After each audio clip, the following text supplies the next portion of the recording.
Hey there guys, and welcome back to another challenge video. This time I've decided to play Pokemon Sword and Shield, seeing as they came out just over 5 years ago. You've probably seen a challenge like this before. I plan on catching every Generation 8 Pokemon available in these games in nothing more than the simple, basic, red and white Pokeball.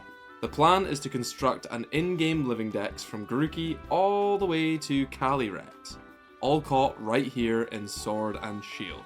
I also plan on catching every G-Max form and creating them through Max Soup if needed, something we will touch on later. I also want to catch every Galarian form available in the game as well. I did debate doing an Alcremie form dex, however I already have one. As you can see here, I already have every Alcremie flavor and topping, with G-Max factors applied.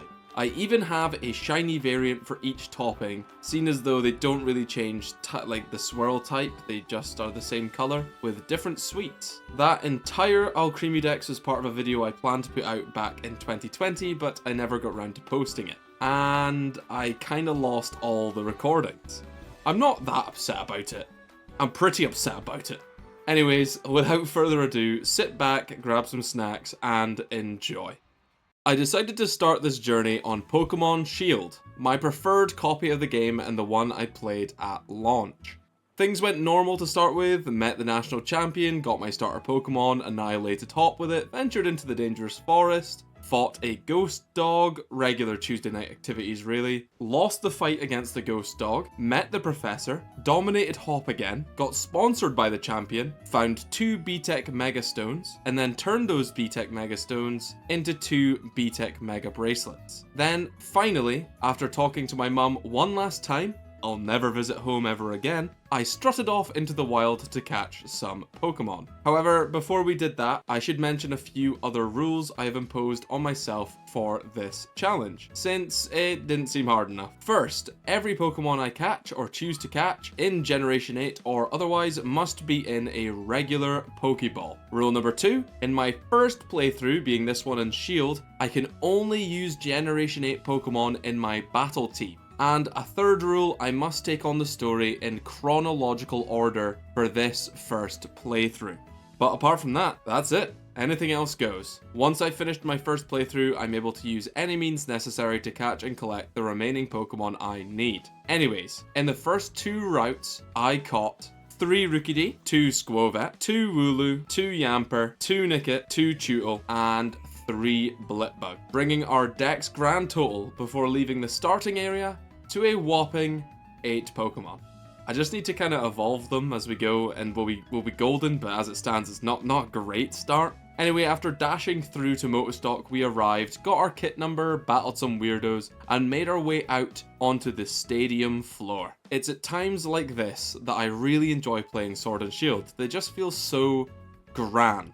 Something I think that was lost in Scarlet and Violet. Anyways, after all that commotion, we headed out into Route 3 where I was stopped by Hop. Only momentarily, however, as we proceeded to bash in his team at a blistering rate and headed into the clear route to catch ourselves some new companions. I caught a Gossifleur, 2 Galarian Zigzagoon, and 3 Roly-Coly. I also evolved Blipbug into Dottler and Scorbunny into Reboot before heading into the cave on Route 3. Going through the cave, I battled some trainers before finding the unbearable Bede. Bede? Whatever his name is. This guy really irritates me for some reason, and because of that, I decided to eviscerate his team. Oh well. Anyways, then I headed out of the cave with Bede, whatever, in tears behind me, and found the second Galarian Pokemon of the run. I caught 2 Galarian Meowth right before my first gym badge challenge, settling the current Pokédex total on 14 Pokemon. Not bad, bit better than the start. We're getting there. I then headed into my first gym challenge, guiding Wooloo to the exit before standing to face our first gym leader, Milo? Why do they all have weird names? I just call him like Matt or something. It's safe to say that with an overleveled Reboot holding some charcoal, this guy was a wash. And with that very easy defeat, I have my first badge. Without wasting any time, I headed away from the gym and found an Everstone. It will be important later. And then came across some new encounters. I evolved Rookidee into Corvisquire, received a baby Toxel, and then evolved Nickit into Thievul. After all that development, I now had a dex total of 17, and I was about to be challenged by my rival. And I absolutely ripped through his team, leaving him defeated and running off towards the next gym. Before following on, however, an Eldegoss flew directly into me, which would normally be annoying, however it's going to be pivotal in the next gym fight. Speaking of, it was time to face off against the second gym challenge. After struggling to use 10% of my brain power on these switches, I finally reached the end and got ready to fight Nessa. Having that random Eldegoss made this battle a breeze. I quickly one-shotted her Dynamaxed higher leveled ace Pokemon and swiftly moved onwards. Outside of the gym, I met Hop, moved towards a random cave, and found this prick hiding in the dark. After annihilating his team for the second time, the poor lad failed to maintain his composure and started crying on the spot. Pretty embarrassing if you ask me. I then started crying as I spent about 70 Pokeballs just trying to catch a stupid Galarian Stunfisk. This guy takes ages. He's got like the worst catch rate in the game. I then moved up the cave to find Kabu, and he was in a weird argument with the guys from the hotel. After the weirdos ran away, Kabu goaded me into fighting him, and I headed out of the cave and into the final straight towards the third gym. On the way to the gym, Tootle decided it was prime time to evolve and meant that I had a strong water type and a ground type in Stunfisk going into the fire type gym. Well, I would be going in if it wasn't for the stupid day and night cycle, which meant I had to atomize Marnie's team first before getting some well-deserved rest, and then waking up on the day of our fire gym challenge. During the challenge, I caught 2 Sizzlipede and then moved on to fight Kabu. With the Dynamax Dreadnought, it was a cakewalk. The old guy didn't stand a chance, and just like that, I've got 3 badges. After going to heal, I realized that this text would appear whenever I went to the Pokemon Center. Obviously in reference to the Galarian Slowpoke, but we're gonna go see him later. The momentum wasn't slowing, so why should we? Time to move on to badge 4. On the way to Hammerlock, I got a Boltund through evolution, allowing me to swap him out for a new team member, Toxel. And after training him up a bit, I was in a spot of bother. See, I'd always thought Toxel would be in a regular Pokeball, since he's a gift Pokemon. However, I was sorely mistaken and quite surprised. It turns out Toxel is actually in a luxury ball, and so I had to release him as he could no longer be part of this journey. It makes me sick that Game Freak would have forced this upon us, but the run will not end here, don't you worry. Please make sure to leave a like and subscribe if you're enjoying this challenge so far. It would definitely cheer me up after Game Freak forced that disgusting Toxel into my hands. Anyways, with Boltund back in the team, it was time to move. I decided to catch an Applin. I then evolved Applin into Appletun. I then caught 2 Galarian Yamask, beat Hop to a pulp, went to Gym 4, beat Alistair to a pulp, went up the hill, beat Bede to a pulp. Honestly, when you describe Pokemon like that, it almost feels repetitive. Anyways, during one of those fights, I evolved my Raboot into a Cinderace and decided to total what I'd caught so far. With all the evolutions and catches, the Pokédex was at 26 entries. Although I still had some breeding required to fill in the missing living dex areas as well, so it's not even like we have 26 completed Pokemon. We still have quite a lot to do. I think I'm going to do some quick fire developments. Starting off, I moved into Tanglewood Forest. I caught 1 Impidimp, 2 Morgrem, 2 Galarian Ponyta. I battled the Fairy Gym, swatted the fairies, claimed the badge, blasted through Hop's team,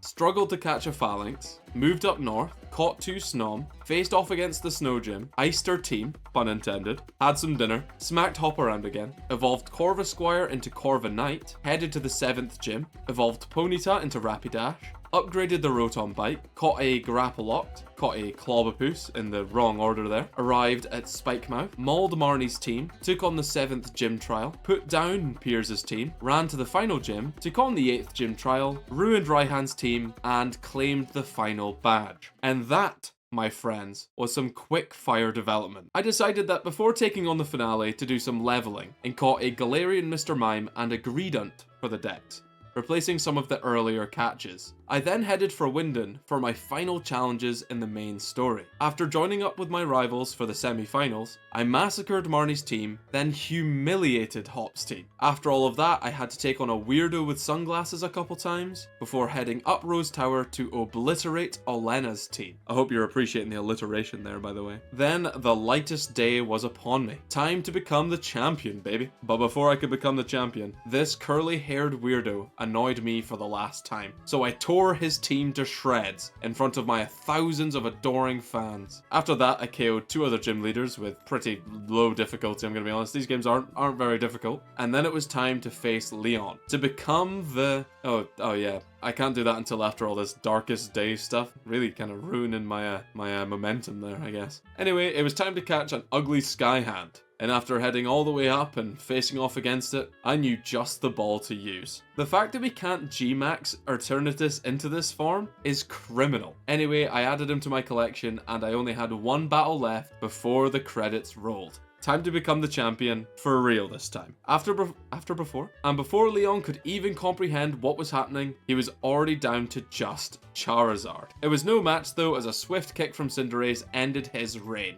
I was now the champion. By no means does that mean that this challenge is over. It's really only just the beginning. After the credits rolled, I headed out into the woods to beat Hop to a pulp again. After I'd done that, we got jumped by Sword Prick and Shield Weirdo. I silenced Shield Weirdo's team, and they ran off crying. Let's hope that's the last time we see them. It's not gonna be the last time we see them. Hop and I went to see Sonia, as she requested. On the way, I stopped by Hop's house and grabbed one of the most important Pokemon for this run, G-Max Charmander. Yeah, not Charizard, Charmander. See, this symbol means that Charmander has the G-Max factor, and it's unique as you can't feed G-Max soup to regular Charmander, meaning I also need a Charmeleon and a Charizard with these factors to complete my G-Max form dex. More on that later. Power spots suddenly appeared in the first 3 gyms, and so I had to go and shut them down. They're already putting the champion to work, doing more than Leon ever did. And then I went back to see Sonia, where sadly,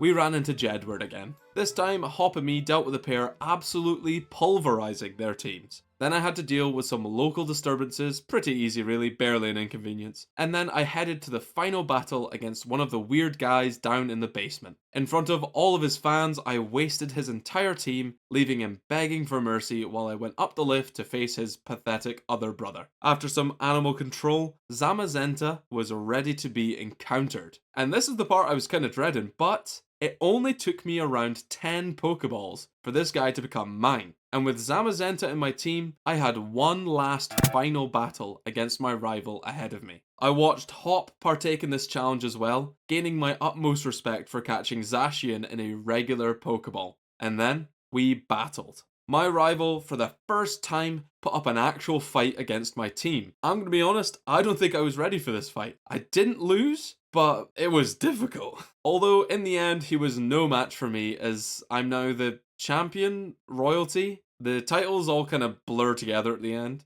However, no time for a break. It's time to take on the remainder of this challenge, starting with the DLC. I was finally able to deal with that really annoying Poke Center message, catching this Galarian Slowpoke at the train station and heading out towards the Isle of Armor. After arriving, I beat up another weirdo with long hair. Loads of these guys around Galar. I then made my way through the dojo trials, picking up a G-Max Bulbasaur, which, much like Charmander, we are going to need a couple of. I grabbed some max mushrooms, which meant I could make a pot of G-Max soup, a feature we are going to rely on heavily for our collect every G-Max form task. Completing this DLC story awards you with a Kubfu, the legendary fighting type. However, we aren't quite finished there. We need to train him up. So I explored around and made friends with my Kubfu and caught some new dex entries. I caught an Arrokuda, a Barrowscuda, a Cramorant, and a Mr. Rhyme. And then I was ready to take on the main challenge of DLC 1, climb one of the towers and evolve Kubfu.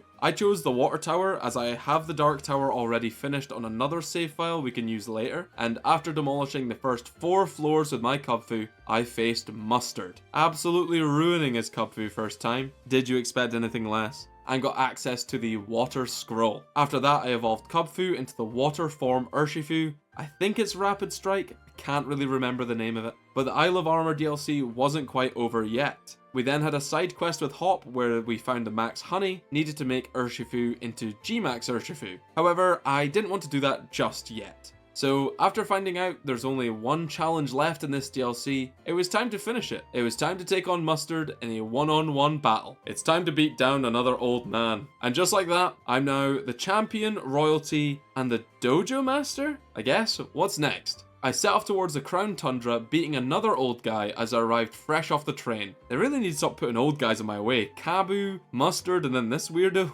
They're just getting pushed over. I then challenged a Frostmoth raid, catching it and adding it to our collection. I'll wait till the end of the story to do a total tally on what we still need. It's kind of a mess right now. I then caught a Cryogonal. Weird, right? It's not Gen 8. I'll explain why in just a minute. Anyway, me and the old guy then did our first Dynamax adventure, ending with him in a pile. It's here where the endgame started to come to fruition. Firstly, the Calyrex path. Then the Galarian birds, ending all this story business with the Titans. Time to get to work. I placed a weird pillow on the statue and found Calyrex, then proceeded to one-shot him with Pyro Ball. Continuing the quest, I got to the mayor's intel, the carrot seeds I needed, I planted the carrot seeds, watched whatever this is, found the horse in town, one-shot the horse in town, forged the reins, and went to capture the horse. With only a couple Pokeballs, I finished one of the 3 legendary pathways, and at an absolutely blistering pace, might I add. Calyrex and the Ice Horse, I couldn't remember its name even if my life depended on it, are now firmly in the decks, and I'm ready to move onto the Galarian bird trio. After arriving at the big tree, they split off into different directions, meaning we had to track them down. Honestly, quite a big fan of the roaming encounter for these 3.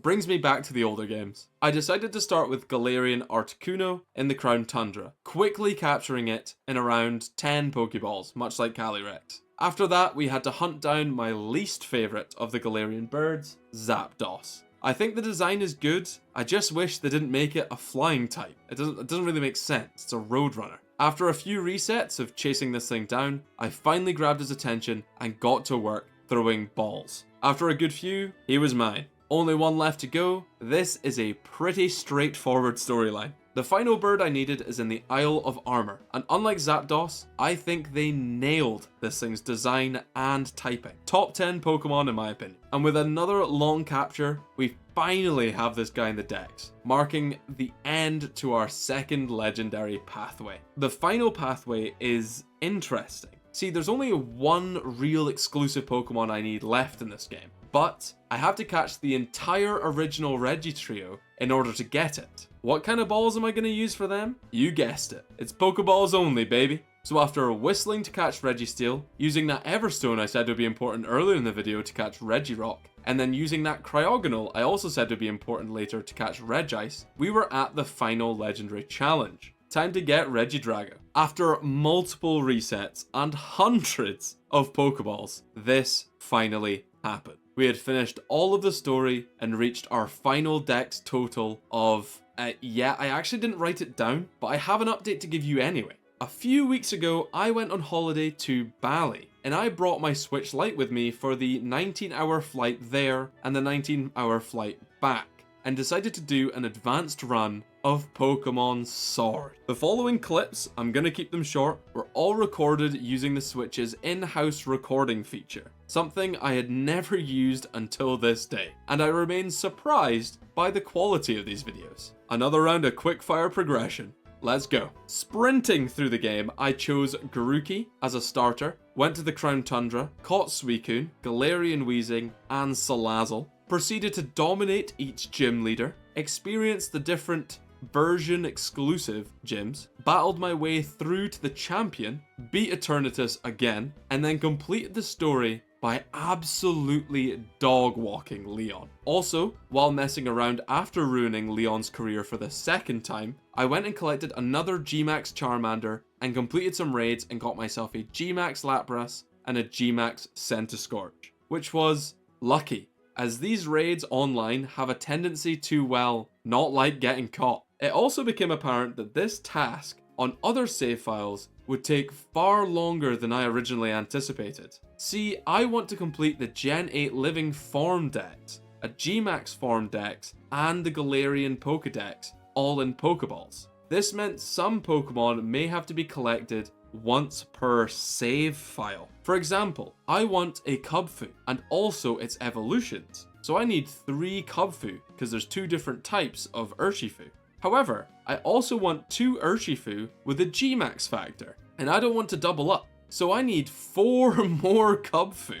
Furthermore, I also want Regieleki and the Ghost Horse. So I needed to do the Crown Tundra quests again on this fresh file. So to do another quick progression recap, through 10 plus hours of graft on this sword save file, I was able to get a Gmax Factor Rillaboom, I fed it the soup you get. I got the sword version exclusive Darmanitan, Stonjourner, Farfetch'd, Surfetch'd, and Flapple, and ended the main story by catching Zacian. I then went to the Isle of Armor and got my Gmax Factor Squirtle, followed closely by my second Cubfu, and then moved on to the Crown Tundra, where I finished both the Titans quests and the Calyrex quest. From both of these, I caught a spare Reggie trio before getting my hands on Regieleki, and then I completed the Calyrex quest again to catch both Calyrex and the Ghost Horse at the end of the game. Now you may be thinking, how am I going to get 3 more Cubfu? Well, I needed to go and make 3 more save files, as it's only 1 per game.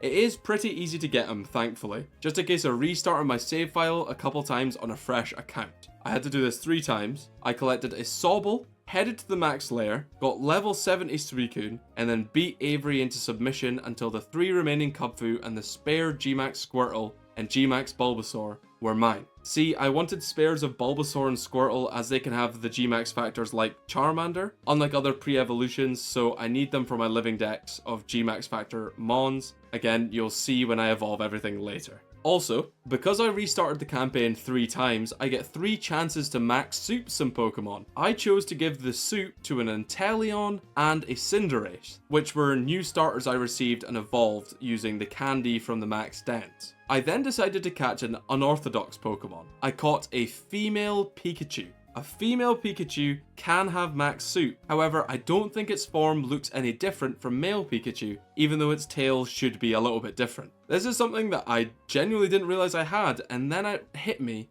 I also need to do gender variations, which means I'm gonna need another Gmax Bulbasaur at some point. However, with that mess out of the way, all that was left was a bunch of catching, evolutions, and soup making. Here is the mess that is my boxes after that endeavor.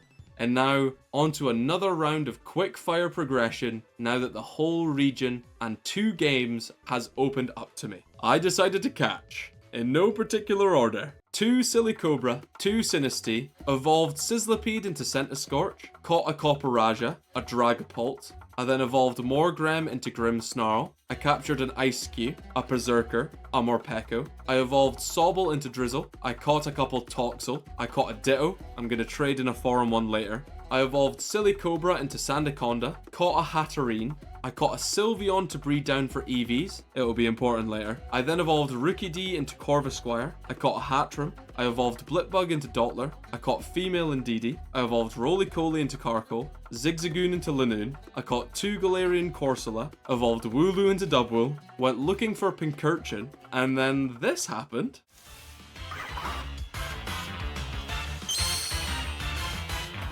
Oh my god. I found a shiny. I don't think I'm going to be able to catch it. Oh, what do I do? I think I can use premieres for shinies. Surely. Don't hate me, please. Oh wow. Brilliant. I did use a Premier Ball for this shiny. I know. It goes against the whole challenge, but I believe shiny Pokemon should be caught in balls that match. Or Premier Balls. And so here we are. Anyways, this guy was added to the team. Absolutely unexpected. I don't have Shiny Charm on either of these files, and so this was just a 1 in 4,000 chance. Back to what I was doing. I finally caught a Pincurchin after all that mess. I caught 2 Milcery. I caught a Lanoon in order to evolve it into Obstagoon later. I caught a Duraludon, a couple more Slowpoke, and then finally evolved my Galarian Darumaka into Darmanitan. All that I had left to do for the main dex and Galarian forms was some evolutions and some breeding. So, without further ado, let's cross off that first task. I jumped over to another save, grabbed a foreign Ditto for the increased chance of spicing up the hatches. Then it was time to get to egg collecting. I hatched 2 Scorbunny, 2 Sobble, 3 Grookey, 1 Applin, 1 Hatenna, 1 Cufant, 1 Galarian Darumaka, 1 male Indeedee, 2 Dreepy, and a Toxel. This meant that all I had to do now was evolve a load of Pokemon and find some bird fossils. And we have the complete living dex and Galarian form dexes complete. Let's go power level. I evolved 2 Grookey into Thwackey, Scorbunny into Reboot, Scobble into Drizzle, Toxel into Toxtricity low key form, Toxel into Toxtricity high key form, Thwackey into Rillaboom, Drizzle into Inteleon, Carkle into Colossal, Sinistea into Poltegeist, Corsola into Cursula, Yamask into Runerigus, Dreepy into Dracloak, Milcery into Alcremie, Lanoon into Obstagoon. I then changed save files. I exposed 2 Cubfu to the Dark Scroll, evolving those Cubfu into Urshifu Rapid Strike form? Can't remember. I then fed Urshifu some Max Honey soup and got my first of the 2 G-Max Urshifu. I also tackled some raid den hunting, allowing me to catch G-Max Hatterene, G-Max Grimmsnarl, G-Max Dreadnought, G-Max Toxtricity, High Key, G-Max Colossal, and G-Max Kinglet. I then focused on the fossil dens as I had no luck getting a bird fossil from the digging duo, and so I revived Arctovish and Dracovish. And then after sending some bird fossils over from my other sword copy I restored, Arctozolt and Dracozolt. If you've been keeping track, let's have a look at our current Pokédex. And as you can see it here, we've done it. All the way from Grookey to Calyrex, we have completed the Gen 8 Pokeball Dex. That includes forms such as Dark Urshifu, Toxtricity, low-key form, and Male Indeedee. With the Alcremie already banked before this in that old failed video, not sad at all, I'd say we've done a brilliant job here, if I say so myself. With only 2 evolutions left to find for our Galarian form Dex and a good few G-Max Pokemon left to grab, we have our work cut out for us. Let's start with the Galarian forms. The final 2 I have to find are the Galarian Slowpoke evolutions, which require a lot of Galarian twigs, found all over the DLC area. A quick gathering montage? Well, okay, if that's what you want.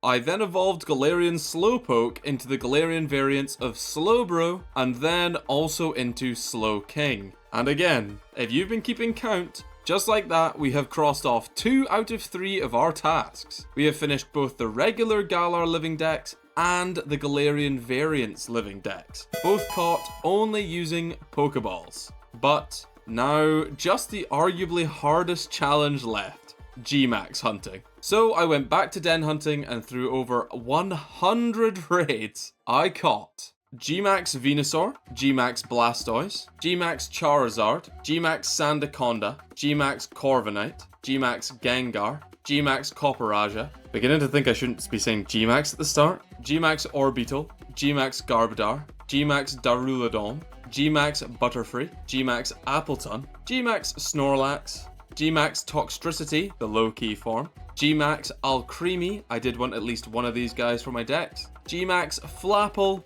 and finally, G-Max Machamp. After all that den hunting, I only had a couple more acquisitions to make, and we would be finished. I had to quickly catch a female and a male Eevee, and hatch a Cantonian Meowth, and also a female Bulbasaur. I then collected up some max mushrooms and evolved everything I still needed to. I evolved the female Bulbasaur all the way up to a Venusaur. Then I evolved one of the G-Max Bulbasaur, Squirtle, and Charmander into their middle evolutions being Ivysaur, Wartortle, and Charmeleon. And then I went to work in the kitchen brewing up some soup for the remaining G-Max forms. I gave soup to both male and female Eevee, a male Pikachu, the Cantonian Meowth, and the female Venusaur. Only 1 pot was left to brew, and with some added honey, it was ready. I took my level 100 best friend, Water-style Urshifu, and granted him the G-Max factor. And just like that, we had completed all 3 tasks and the challenge.